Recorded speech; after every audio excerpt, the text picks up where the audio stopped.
नमस्कार, स्वागत है आपका हमारे इस खास और एक सुपर शो में। राजनीति के योद्धाओं का इतिहास जब भी लिखा जाएगा, टीकमगढ़ की उस लड़की का किस्सा सुनहरे अक्षरों में नजर आएगा। वो लड़की कभी गांव में भागवत कथा सुनाती थी।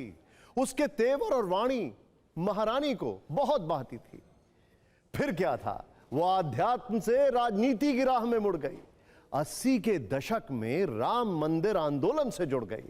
राम भक्तों में अलख उसी ने जगाई थी। मंदिर वहीं बनेगा, ये सौगंध राम की खाई थी।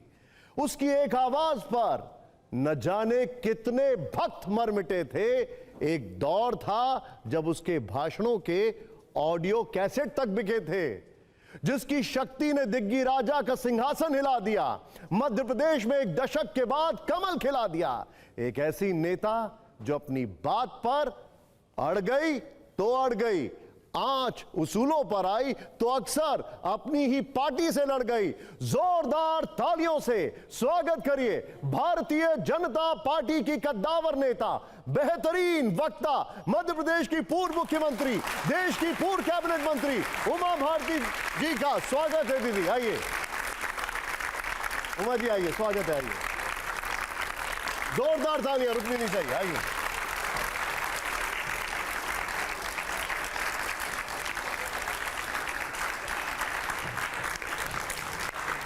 उमा भारती जी का जोरदार तालियों से स्वागत करते रहिए आप। दीदी आज हमारे साथ आई हैं हमारे खास शो में एंड 5 में। हमारे यहाँ पर एडिटर्स हैं, आप सबको जानती हैं। जयशंकर जी हैं, अशोक जी हैं, शंभुनाथ जी हैं, अभिज्ञान जी हैं, राम कृपाल जी हैं। दीदी पहले तो बहुत बहुत शुक्रिया, आपने समय निकाला। अच्छा, मैं इन बच्चों को ये बताना चाहता हूँ कि आप अपनी ही पार्टी के नेताओं को नहीं छोड़ती थीं, तो फिर विरोधियों का क्या हाल होता होगा, ये अंदाजा लगाना भी जरा मुश्किल नहीं होगा? नहीं, इतना क्या था,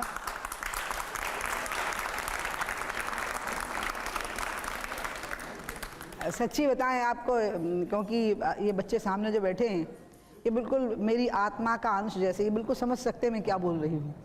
क्योंकि ऐसा कुछ नहीं था कि मैं किसी का विरोध करती थी।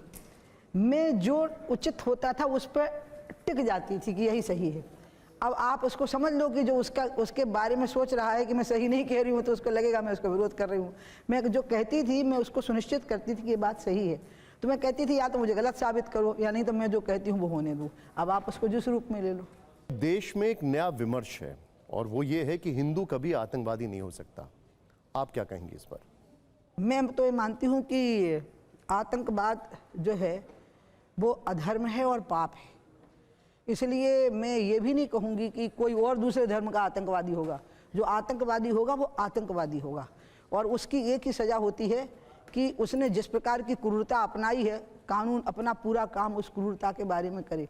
इसलिए हिंदू धर्म के साथ में आतंकवाद का शब्द जोड़ना तो इसलिए संभव नहीं है क्योंकि हिंदुओं ने तो सर्वे भवन्तु सुखिना, जो हमारा पाठ होता है संस्कृत में सवेरे आमतौर पर जो किया जाता है, सर्वे सन्तु निरामयाः, सर्वे भद्राणि पश्यन्तु माँ कश्चित् दुःख भाग् भवेत्। सब सुखी रहें, सब संपन्न रहें, सब आनंद के साथ में रहें और हम सबकी मंगल कामना करते हैं। ऐसा चित्त रखने वाला व्यक्ति तो हिंसा कर ही नहीं सकता। इसलिए हिंदू आतंकवादी हो नहीं सकता। हिंदू आतंकवाद शब्द का प्रयोग ही गलत है। लेकिन दीदी आप कह रही हैं ये अच्छी बात है, लेकिन आपकी पार्टी के बहुत सारे नेता, बहुत सारे साधु संत वो ये कहते हैं कि आतंकवाद का धर्म होता है। अब मुझे नहीं पता वो कौन, कलर भी कह देते हैं हरा कलर है।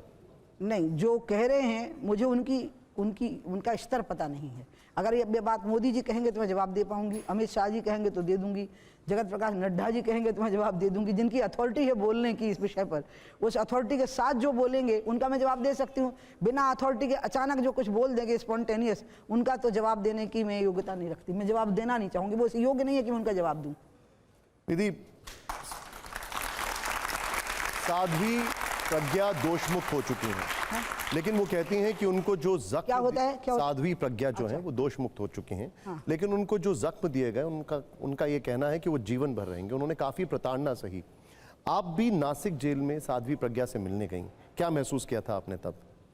जब मैं प्रज्ञा को मिलने पहुंची तो जो मैंने सुना था ना वो मैंने उससे पूछा और आप यकीन करिए वो उसने मुझे नहीं बताया था। मुझे उन पुलिस इंस्पेक्टरों में से एक इंस्पेक्टर ने बताया था जो वहाँ मौजूद था जब उसका टॉर्चर होता था, और उस इंस्पेक्टर ने भी मुझे नहीं बताया था, मेरे एक परिचित पुलिस इंस्पेक्टर को बताया था। उसने जब मुझे उसकी कहानी सुनाई तो मैं इतनी हैरान थी उससे मिलने के लिए कि अगर मुझसे नहीं मिलूंगी तो मैं भारी पाप और भारी अधर्म करूंगी। मतलब दुनिया को स्त्री शरीर में जितने कष्ट पहुंचाए जा सकते हैं उसको वो सारे कष्ट दिए गए थे जिनका मैं वर्णन नहीं कर सकती हूँ। इतना ज़्यादा उसकी रीढ़ की हड्डी टूट चुकी थी, उसका पूरा शरीर लगभग टूट चुका था। और जब मैं उसको मिली हूँ तो मैं उसको ये सोच के मिलने गई कि वो बहुत मुझे देख के दुखी हो जाएगी। उल्टा हो गया। क्या वो कहानी वो माला लेके खड़ी थी, वो हाथ में मिठाई का पैकेट लेके खड़ी थी। कैदी को थोड़े से पैसे मिलते हैं, आप लोगों को पता होगा, तो उसके आधार पर उसने वो खरीदा था, एक शॉल खरीदा था मेरे लिए। हम नहीं ले जा सके क्योंकि हमें लगा कोई जेल मैनुअल को मैं वायलेशन ना कर दूं, तो मैं अलर्ट थी तो मैं कुछ नहीं ले गई। और मैंने उसको देखा, बाप रे, मैं तो इस बारे में बोल ही नहीं सकती हूँ। मैं जो रोई हूँ उस समय पे उसको देख करके, क्योंकि जो टॉर्चर मैंने सुना था और जो सूरज मेरे क्या सुना था आपने दीदी, आप बता पाएंगे क्या कहानी थी वो? मैं बता ही नहीं सकती हूँ क्योंकि मैं चाहती ही नहीं हूँ कि प्रज्ञा ही कहे या प्रज्ञा भूल जाए अब उन बातों को।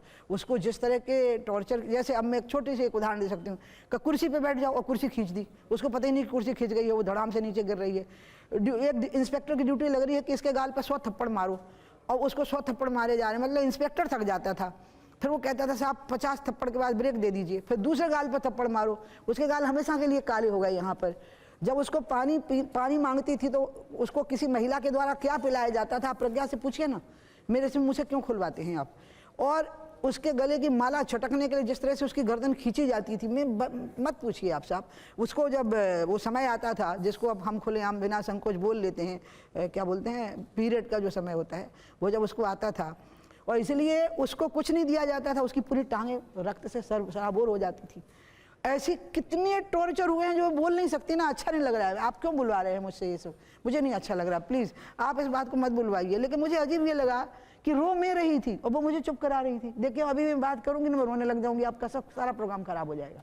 मुझे नहीं अच्छा लगा उसके साथ जो हुआ, और अंत में वो निर्दोष साबित हुई।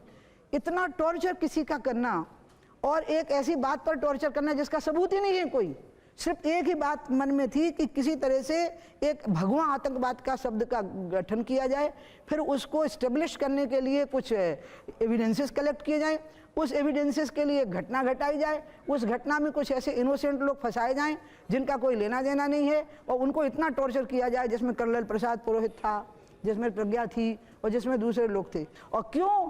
क्योंकि उसको क्या कहा जा रहा था, मैं बेटियां उसको क्या कहा जा रहा था, तो इतने नाम ले दो, बस वो नाम ले देती तो छूट जाती। उसमें कुछ अन्य राष्ट्रवादी संगठनों के 2-3 बड़े नाम थे, कुछ बीजेपी के बड़े नेताओं के नाम थे कि तुम इतने नाम ले दो कि ये नेता साजिश कर रहे हैं क्या सेफरन टेररिज्म की, भगवा आतंकवाद की एक आयोजना कर रहे हैं, बस इतने नाम तुम ले दो तुम बच जाओगी। वो नाम लेने को तैयार नहीं थे, इसलिए टॉर्चर कर रहे थे। इसलिए मैं तो उस लड़की के सारे हिंदू समाज के लोगों को कहूंगी कि पांव धो दो कि पियो, तो मरने को तैयार हो गई, लेकिन नाम झूठे नाम लेने के लिए तैयार। सब जानना चाहेंगे कौन टॉर्चर कर रहा था, किसके इशारे पर टॉर्चर? मैं इशारा क्या जानूं, मुझे नहीं मालूम। सरकार दोनों जगह पर कांग्रेस की थी, टॉर्चर कर रहे थे, पुलिस अधिकारी थे। आप क्यों चाहते हैं कि मैं किसी का नाम लूं? उमा जी, भगवा आतंकवाद के शब्द को दिग्विजय सिंह से जोड़ दिया जाता है। दिग्विजय सिंह कहते हैं कि मैंने भगवा आतंकवाद शब्द का कभी इस्तेमाल नहीं किया। अब वो पलटी मार गए हैं तो वो समझ रहे हैं कि देश कोमा में चला गया है या मीडिया कोमा में चला गया है, तो कोमा वाले को याद नहीं रहता ना, जैसे कहते बुआ जी याद है हम आपके भतीजे हैं, तो ऐसा हो जाता है ना जब मैं आपको एक कोमा में होता है। दीदी आपने कहा, मैं एक बार दिग्विजय सिंह का वो जो उनका बयान है वो सुनाता हूँ, जरा प्ले करिए उसको। काहे को सुना रहे हो, क्या कहते हैं? है ही नहीं ना। दिग्विजय सिंह तो हमको हिंदू आतंकवादी कैसे कहते हो? मैंने कहा कि कभी भी मैंने अपने जीवन में हिंदू न मुसलमान किसी को आतंकवादी नहीं किया, लेकिन संघ के लोग बोलते थे ये तो बात सही है कि सारे मुसलमान आतंकवादी नहीं होते, लेकिन जितने आतंकवादी पकड़े जाते हैं वो मुसलमान क्यों होते हैं? लेकिन अब ये क्या हो रहा है, हम ये तो हमारा नारा हो गया है, हम उनसे पूछते हैं कि हर हिंदू तो आतंकवादी नहीं होता, लेकिन जितने हिंदू आतंकवादी पकड़े जाते हैं वो सब संघी क्यों है, ये हमें बता दो। उमा जी क्या कहेंगे आप इस पर? अब पता है, आप जिस व्यक्ति के बारे में मुझसे पूछ रहे हैं वो व्यक्ति मेरे से 3/4 बहुमत से चुनाव हार चुके हैं और वो दावा कर रहे थे मैं सरकार बनाने वाला हूँ। वो ये कह रहे थे उमा भारती मेरे सामने कहीं नहीं टिकेंगी, कहाँ गांव की हैं, मैं पढ़ा लिखा हूँ, ये है वो है, और अंत में हुआ ये कि वो ऐसे नीचे गए कि फिर उठ ही नहीं पाए। और इसलिए आप जिस व्यक्ति के बारे में बोल रहे हैं उस व्यक्ति की पहली ही घोषणा खत्म, मतलब रही नहीं, उसका अस्तित्व नहीं रहा था ना। उन्होंने कहा था ना कि मैं तो बहुमत फिर से प्राप्त करूंगा, उमा कहाँ मेरे मुकाबले में ठहरती है, तो बच्ची है। लेकिन आप हुआ क्या था? तो इसलिए जो आदमी पूरी पब्लिक में कहीं कहीं बात पे पलटी मार गया हो, आप उस आदमी के बारे में मेरे से कोई बात कहलवा रहे हैं। नहीं, लेकिन वो आपको छोटी बहन कहते हैं, आप उनको बड़ा भाई कहते हैं। छोटी बहन बड़ा भाई को कुछ बताना चाहेगी? छोटी बहन तो मैं कहती हूँ, जरूर कहती हूँ उनको, लेकिन छोटी बहन और छोटा भाई ये तो भारतीय सभ्यता की निशानी है ना। राजनीति में एक सभ्यता भी होनी चाहिए कि हम विचारधारा के विरोधी हैं, लेकिन हम एक दूसरे के शत्रु थोड़ी है जो एक दूसरे की बेइज्जती करेंगे। तो मैं उनके खिलाफ एक ऐसा शब्द नहीं बोलूंगी जिसमें उनका अपमान हो जाए, और वो भी ध्यान रखते हैं कि मेरे खिलाफ ऐसी बात नहीं बोलते हैं जिसमें मेरी बेइज्जती हो, वो नहीं बोलते। हम दोनों एक दूसरे के खिलाफ ऐसी भाषा का प्रयोग नहीं करते, ना उनने सीखा ना हमने सीखा। दीदी एक बात बताइए, लोग तर्क दे रहे हैं कि आर.के. सिंह जिन्होंने भगवा आतंकवाद की थ्योरी बनाई वो बीजेपी में हैं। अशोक चौहान जो मालेगांव ब्लास्ट के कुछ ही महीने के बाद महाराष्ट्र के मुख्यमंत्री बने, एटीएस बनाई, एटीएस की जांच हुई, वो भी अब बीजेपी में हैं। उन पर कार्रवाई क्यों नहीं होती? गंगा जब निकलती हैं गंगोत्री से तो गंगा में इतने प्रकार के नाले आके मिलते हैं, वो सब गंगा हो जाते हैं।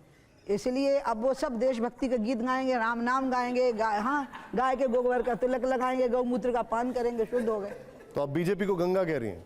हाँ बिल्कुल। आपने बहुत बढ़िया बात कही कि गंगोत्री से गंगा निकलती है और नाले मिलते हैं। तो अशोक चौहान से लेके नारायण राणे से लेके तमाम भाजपा में जो कांग्रेसी आए, क्या ये सब नाले हैं? नहीं, मैं ऐसा नहीं बोल पाऊंगी, क्योंकि नाले भी जो ऊपर से निकलते हैं तो ठीक ही होते हैं, बाद में गंदगी मिलती है उनमें आकर के। जहाँ से ऊपर से वो उद्भूत होते हैं ना भैया, वो ठीक ही होता है। नहीं तो ये गंगा साफ कब होगी? अब एक मिनट, नहीं, अब अशोक वानखेड़े आप विषय बदल रहे हैं। Now you come to this कि जब नाले, मैंने बोला जो उनका मेन सोर्स होता है वहाँ से बिल्कुल साफ सुथरे निकलते हैं, बीच में उनकी गंदगी, उनमें गंदगी मिल जाती है। अब मैं दूसरी बात आपको बताऊं, आज कांग्रेस की हालत है, आप यकीन करिए, मैं राहुल, प्रियंका और सोनिया जी के बारे में नहीं बोल सकूंगी।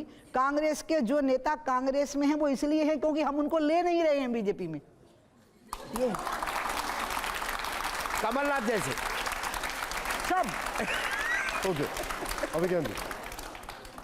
उमा जी, तो आपको देखकर बहुत अच्छा लगा इतने वर्षों बाद। उन नेताओं में से जिन लोगों ने भारतीय जनता पार्टी खड़ी की, आज एक बहुत बड़ी धारणा है, साफ साफ सवाल पूछता हूं कि ये बीजेपी से बन गई है एमजेपी, मोदी जनता पार्टी। जब ये कहा जाता है तो उमा भारती को कितना दर्द होता है या कोई फर्क नहीं पड़ता, आप इस विषय को इग्नोर कर देती है। ये बीजेपी नहीं रही, ये एमजेपी है। अभिज्ञान,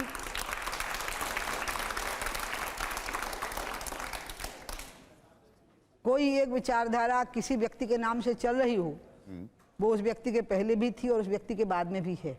और उस व्यक्ति ने अगर उसके नाम से विचारधारा चल पड़ी है, इसका मतलब उसका आचरण, उसकी जिंदगी, उसकी बोली बाणी कथनी, इसमें कोई अंतर नहीं रहा, और इसलिए वो धारा का एक अंग हो गया। जैसे गंगा भागीरथी भी कहलाती है, तो इसलिए जो तपस्या करके इस धारा को आगे बढ़ाए हैं उनके नाम भी, गंगा के नाम उनके नाम पे भी होते गए।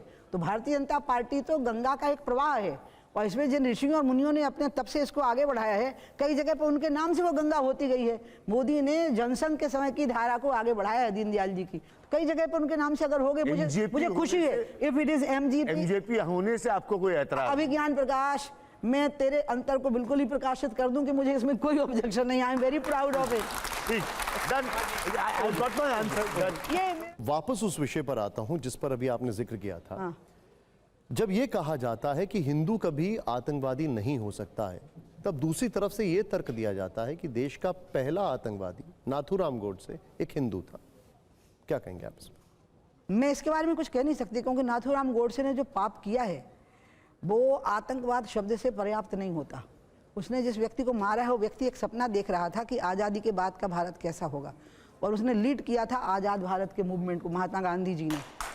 और फिर वो उसके बाद जो एक कल्पना किए हुए था कि आज़ाद भारत का स्वरूप कैसा होगा, तो उनकी एक कल्पना ये थी कि आज़ाद भारत का स्वरूप जो होगा वो आत्मनिर्भर होगा, और आत्मनिर्भर भारत जो होगा वो अपनी आत्मा पर निर्भर होगा, वो विदेशी लोन पर निर्भर नहीं होगा। और भारत की अपनी आत्मा, यहाँ की नदियाँ हैं, यहाँ के पहाड़ हैं, यहाँ के लोगों की बौद्धिक क्षमताएँ हैं, यहाँ के जमीन, जल, जंगल और जानवर हैं, ये यहाँ की आत्मा है, और इस आत्मा पर निर्भर होगा। गांधी के उस सपने की हत्या की है उस व्यक्ति को आप खाली आतंकवादी शब्द बोल करके हम उसका पाप कम नहीं कर सकते। आपने जो दीदी बोला है अभी, एक तबका ऐसा है जो गांधी जी को मानता ही नहीं है, वो उनको जिम्मेदार ठहराता है बंटवारे के लिए, वो कहता है कि उनका कोई योगदान ही नहीं है। अरे बाबा, ये भारत का स्वतंत्र मन है और इसमें आपको स्वतंत्रता का अधिकार देना पड़ेगा। एक राम राज्य के समय पर ही एक बहुत गरीब ही सामान्य से व्यक्ति ने राम की आलोचना कर दी थी।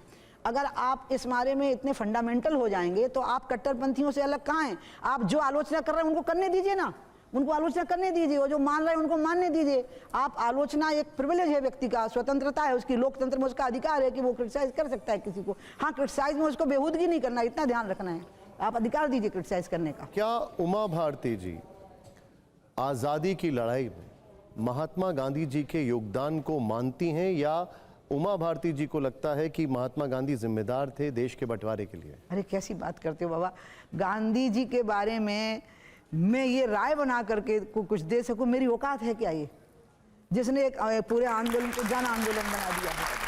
एक अहिंसक जन आंदोलन बदलने का काम गांधी ने किया, और काश कि गांधी जी को 20 साल और मिल गए होते तो आज अमेरिका हम पे टैरिफ नहीं लगा रहा होता, अमेरिका हमारे सामने भीख का कटोरा मांग करके खड़ा होता। बहुत बड़ी बात है। आप सब लोग जो स्टूडेंट्स हैं, हमारे जितने भी व्यूअर्स हैं, उमा जी ने जो अभी बात की है बहुत बड़ी बात है। दीदी, बीजेपी का एक तबका है वो महात्मा गांधी जी के कंट्रीब्यूशन को नहीं मानता है, उनको डिस्क्रेडिट करता है। वो कहता है कि नेहरू जी और पटेल के बीच में बहुत सारे विवाद थे। आपकी क्या राय है इस पर? मैं नेहरू जी और पटेल जी और नेहरू जी और अपने महात्मा जी के बीच में जो बातें थीं वो इतिहास का तथ्य हैं, वो इतिहास में दर्ज हैं। लेकिन इसका मतलब इससे ना तो नेहरू की महानता कम होती है, ना पटेल की महानता कम होती है, और ना गांधी जी की महानता कम होती है।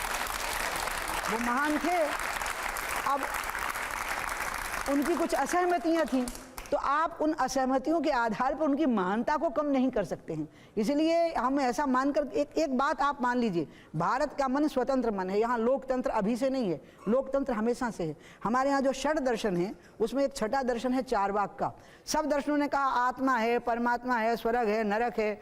एक दर्शन है जिसका नाम है चारवाक का दर्शन, वो कहता है कोई आत्मा नहीं है, कोई परमात्मा नहीं है, कोई स्वर्ग नहीं है, कोई नरक नहीं है, जब तक जियो सुख से जियो, कर्ज ले लेके घी पियो, अगले जन्म में तो चुकाना ही नहीं है क्योंकि अगला जन्म होना ही नहीं है। ऐसा भी उसको हमने फिलोसफी में गिना, it is the sixth philosophy, ये छठा दर्शन माना गया है, चारवाक का दर्शन। और हम लोग जब फिलोसफी पढ़ते हैं तो हमको चारवाक भी पढ़ाया जाता है। में से 3 दर्शक नास्तिक दर्शन है जी। तो इसलिए जो देश नास्तिकों के दर्शन को भी फिलोसफी में ऐड कर रहा हो, आप वहां पर स्वतंत्रता नहीं देंगे आलोचना करने की? लेकिन दीदी मैं वापस आऊंगा इस पर।